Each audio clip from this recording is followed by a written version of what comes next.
Ever feel like you're constantly juggling? Like you're trying to keep all these plates spinning in the air, career goals, relationships, personal life, and you're just one drop plate away from complete chaos. Totally. It's like this constant pressure to find the perfect work-life balance, Mm, right? But honestly, that phrase always felt a bit off to me. right. Like balance makes it sound like a zero-sum game. Like if one area is up, the other has to be down. Exactly. And who wants to live like that?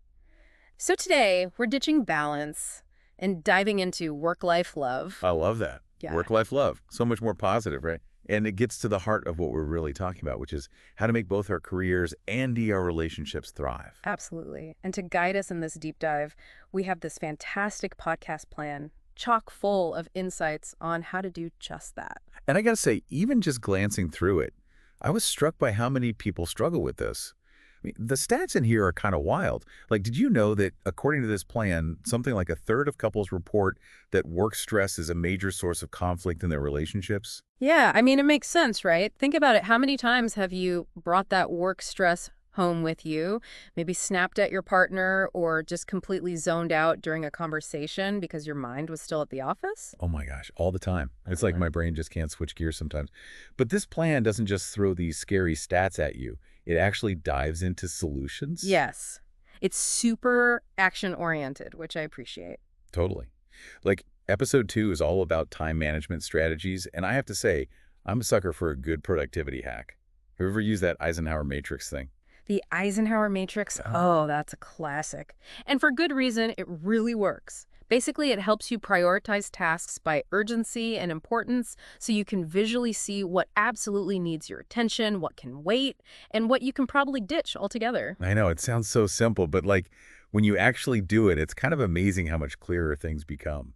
Totally. And what I love is how it applies to relationships too, because let's be real, we often treat our partner's time as less important than, say, a last minute work request, right? Yes, guilty as charged. But if you put date night with my partner in the Eisenhower matrix, it usually falls squarely in that important but not urgent quadrant, which means it's so easy to push aside. But, consistently ignoring that quadrant is a recipe for relationship disaster. 100%. And it's not just about scheduling date nights, it's about all those little moments, Mhm. and this plan talks about communication, like really open, honest communication Mhm.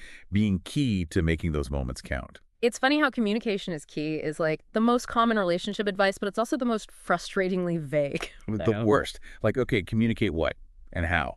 Luckily, this plan gets into the nitty-gritty. Yes.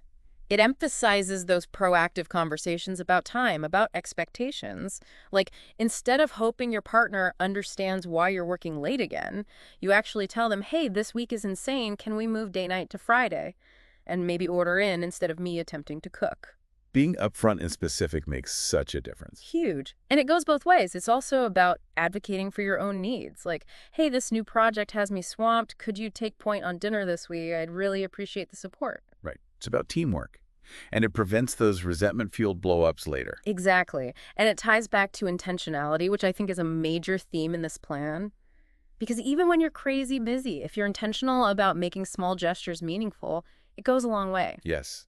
There's a whole section on quality time versus quantity of time, which really resonated with me. Oh, absolutely. It's not about grand gestures. It's about maximizing those little pockets of time you do have, even if it's just 15 minutes in the morning to have coffee together and actually connect. What's something you do, even on your busiest days, to nurture those connections? It's funny. Lately, it's been leaving silly notes for my partner. I'll just like stick a Post-it note on the coffee maker with a dumb little drawing or inside joke. I love It that. takes 2 seconds, but it makes them smile. Yeah. And then I feel all warm and fuzzy inside. It's those little Oh, things, but they make a world of difference. Okay, we've talked about a lot of positive strategies, but this plan doesn't shy away from the tougher stuff either. right. It talks about those red flags, those signs that work might be taking over your life a bit too much, even if you're trying to do all the right things. Yeah. Are you constantly irritable, even when you're not at work? Withdrawing from loved ones? Neglecting your own well-being? Those are signs to watch out for. Totally. It's about being honest with yourself, Yeah. right? Because awareness is the first step to making changes. Exactly. So here's something to ponder as we wrap up. If you could design your ideal week one, where both your work and your relationships get the love and attention they deserve, what would that look like? It's a great question. And honestly, it's something we should all be asking ourselves regularly. Couldn't agree more.